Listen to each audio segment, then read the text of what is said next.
Did you know that in the United States Supreme Court, there's a statue of the Prophet Muhammad, peace be upon him, and they actually call him one of the greatest lawmakers in history? Disclaimer, I'm aware of the laws in Islam against making statues and drawing the face of the Prophet, peace be upon them all. So I've covered their faces in this video. You see, historically, many of the founding fathers of the US and its institutions have recognized Islam as one of the greatest justice systems in the world. To give you some context, Morocco was actually the first ally the US ever had, and Thomas Jefferson actually had the first iftar ever done in the White House on December 9th, 1805. He had invited some Tunisian diplomats for a meeting, and because it was Ramadan, he actually ordered the meal to come out at precisely sunset so that they could break their fast. But what's interesting is that Thomas Jefferson actually made the decision by himself because he had actually studied Islam and Arabic in college. In another example, John Adams was also famously a founding father who owned and read the Quran. In fact, because of the importance of the Ottoman Empire at the time,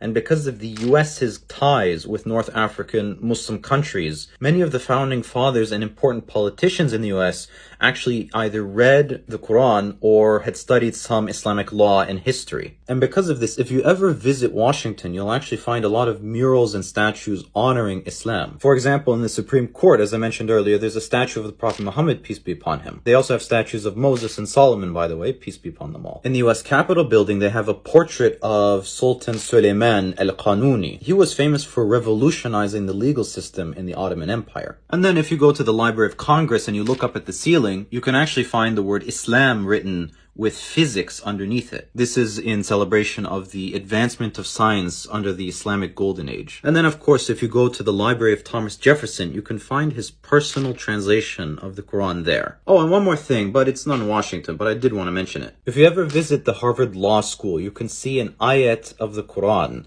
written on one of the walls near the entrance. It's ayat number 135 of Surah Nisa. Pause the video here if you want to read it. Who would have thought that you could find so many Islamic Easter eggs in America's historic institutions? And those are just the ones that I know about. Let me know in the comments if you know of any others that I missed. Like and follow for more Muslim facts.